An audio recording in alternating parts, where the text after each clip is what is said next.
आपके चैनल के माध्यम से भागलपुर ज़िला और पूरे बिहार के तमाम लोगों को मैं वर्तमान में जो त्यौहार चल रहा है उसकी बधाई देता हूँ। भागलपुर की जनता से मैं यही कहूँगा कि आप अपने ज़िला को शिक्षित बनाने के लिए, विकसित बनाने के लिए आपका जो मत है उसका सही उपयोग करें। तौर पर होता है कि लोग चुनाव के समय लोगों का नज़रिया बदल जाता है, लोगों की जहनीत बदल जाती है और वोट का इस्तेमाल जो है वो गलत हो जाता है। रिंग रोड बनेगा गंगा किनारे से, सड़कें व्यवस्था जो है वो सारी छोटी छोटी जो चीज़ें हैं, जो छोटी छोटी मामलात है, या शिक्षा पर आप बात कर लें, स्वास्थ्य पर बात कर लें, जिस सेशन में आप देखें, जिस सेक्टर में आप देखें, एनडीए की ये जो सरकार है, नीतीश कुमार की अगुवाई वाली सरकार, इंजीनियर मुख्यमंत्री जिन्हें लोग कहते हैं, यहाँ के युवाओं को मैं हार्दिक अभिनंदन करता हूँ। और हमारे जो माननीय मुख्यमंत्री नीतीश कुमार जो है युवाओं के लिए खेल मैदान बहुत जगह बहुत चीज़ दिए हुए हैं।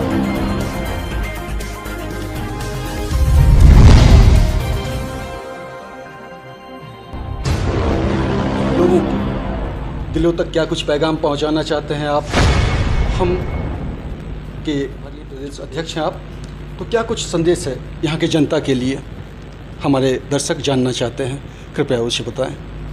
देखिए, सबसे पहले तो मैं अपना परिचय दे दूं। हिंदुस्तानी अवाम मोर्चा सेक्युलर का मैं अल्पसंख्यक प्रकोष्ठ का प्रदेश अध्यक्ष हूं। शकील अहमद हाशमी हमारा नाम है। आपके चैनल के माध्यम से सबसे पहले आपका बहुत बहुत शुक्रिया कि आज आप यहां पर भागलपुर सर्किट हाउस में आए और आपके चैनल के माध्यम से भागलपुर ज़िला और पूरे बिहार के तमाम लोगों को मैं वर्तमान में जो त्यौहार चल रहा है उसकी बधाई देता हूं। हमारे साथ यहाँ पर हमारी पार्टी के युवा के ज़िला अध्यक्ष सनोज यादव जी हैं, हमारे बहुत ही प्रिय मित्र और लोकप्रिय जनता की चालक जो है संजीव कुमार सुमन जी हैं, सब लोग यहाँ मौजूद हैं। जनता को यही पैगाम, यही मैसेज देना चाहते हैं कि भागलपुर अपने आप में जो है एक तारीख़ी ज़िला है और सिर्फ बिहार ही नहीं, बिहार के बाहर भी लोग इस ज़िला को जानते हैं और कई मामलों में ये ज़िला जो है वो बहुत मशहूर है और चर्चित रहा है। आगामी जो विधानसभा चुनाव है तो भागलपुर की जनता से मैं यही कहूँगा कि आप अपने ज़िला को शिक्षित बनाने के लिए, विकसित बनाने के लिए आपका जो मत है उसका सही उपयोग करें।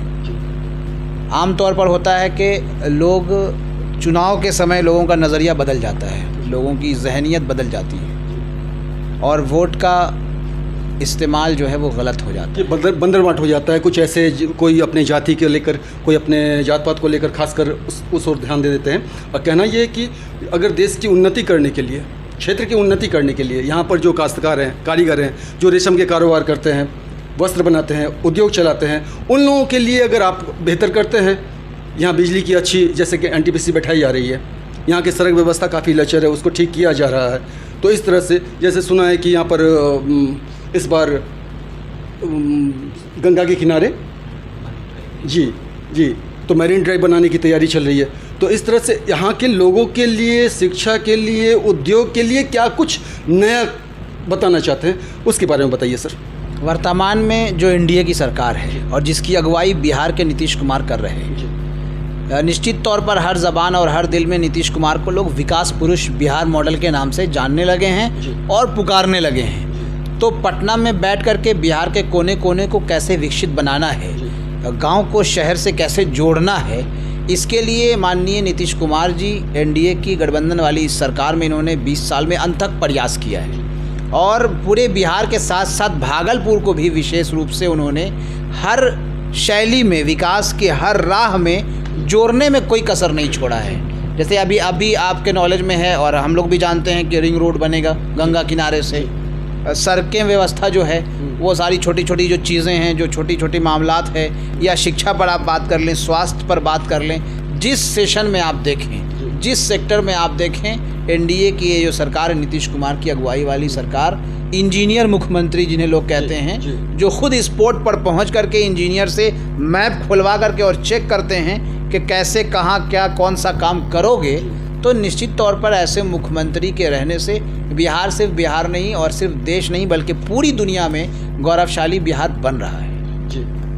तो जैसे कि जीतन राम मांझी जी, आपके जो राष्ट्रीय अध्यक्ष हैं जीतन राम मांझी जी, तो उनका कहना था कि हम बिहार के विकास के लिए, खासकर बिहार के विकास के लिए और देश के विकास में बिहार का साथ देने के लिए हम मोदी जी के साथ हैं, हम नीतीश जी के साथ हैं। नीतीश जी का दरिया दिली तो यहाँ तक देखा था हमने कि वक्त आने पर उन्होंने जीतन राम मांझी जी को मुख्यमंत्री का पद दे दिया था। तो कहीं ना कहीं वो चीज़ है आपस में उन दोनों का। तो इस क्षेत्र की जनता के लिए और कुछ, आप यहाँ के युवा अध्यक्ष हैं, आप भी कुछ कहिए, बताइए क्या कुछ करना चाहते हैं।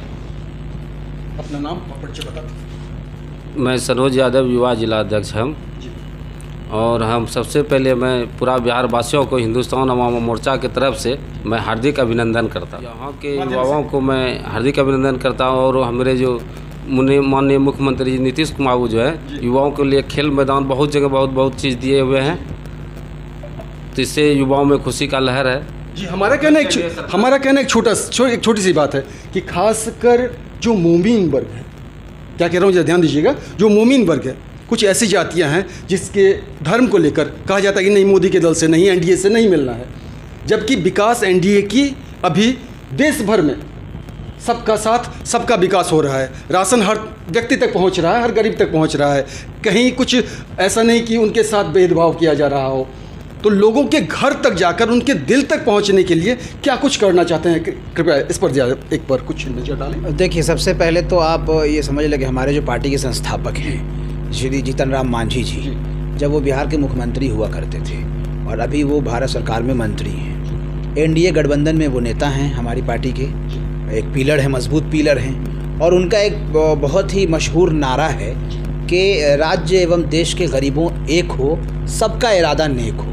निश्चित तौर पर किसी के साथ बिहार में कहीं कोई भेदभाव नहीं है, सबके लिए काम हुआ है। नीतीश कुमार की अगुवाई वाली ये जो एनडीए की सरकार है, इसी सरकार में बिहार के कई खानकाहों को करोड़ों रुपए दे करके उसकी गिरती हुई दीवार को मजबूत किया गया है। इसी सरकार में 8000 समथिंग कब्रिस्तान की घेराबंदी करके उसको सुरक्षित किया गया है। इसी सरकार में मदरसा के टीचरों को 7वां वेतनमान दिया जा रहा है।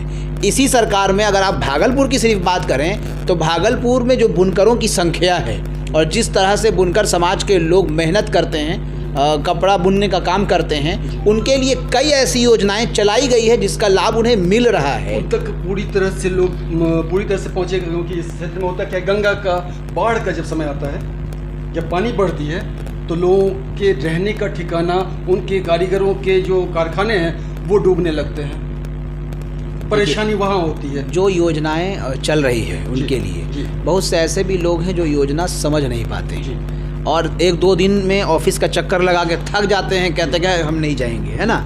ये इंसानी फितरत है, इंसानी नेचर है। किसी भी चीज़ को पाने के लिए संघर्ष तो आपको करना पड़ेगा। सरकार ने योजना बना दिया, बना के आपके यहाँ भेज दिया, अफसर आपके यहाँ तय कर दिए गए, वो काम कर रहे हैं। निश्चित तौर पर 100 में 90 लोगों को तो मिल रहा है। जो 10 लोग कह रहे हैं कि मुझे नहीं मिला, वो लोग होते हैं जो थक हार जाते हैं। जी, तो हर एक तक जब पहुँचना है, आखिरी तक 99 नहीं 100 में तक अगर पहुँचना है, तो इसके लिए दल की ओर से जो काम करना है, ये तो संगठक दलों का काम। निश्चित तौर पर संगठन के सारे कार्यकर्ता हो, वो जिला लेवल के हों या बूथ लेवल के कार्यकर्ता हों, नेता हों, वो हाँ निश्चित तौर पर वो अपने स्तर से लगे हुए हैं और सरकारी योजनाओं का लाभ जन जन तक पहुंचाने की अनथक प्रयास की जाती है। और हम लोगों का लक्ष्य है कि बिहार का अंतिम व्यक्ति भी अगर किसी चीज़ के लिए मोहताज है तो हम लोग उस तक भी पहुँचें और उसकी जो आशा है उसको पूरा करें। अशेष धन्यवाद, बहुत अच्छा लगा। मैं लोकल टीवी न्यूज़ 24x7 सब पर नज़र, सबकी खबर राज। फिर मिलते हैं अगले कार्यक्रम में। खबरों में अब तक के लिए बस इतना ही। मिलते हैं फिर ऐसे ही बड़ी खबर के साथ। तब तक के लिए नमस्कार और देखते रहिए लोकल टीवी न्यूज़ 24x7। आप देख रहे हैं लोकल टीवी न्यूज़ 24x7, सब पर नजर, सबकी खबर।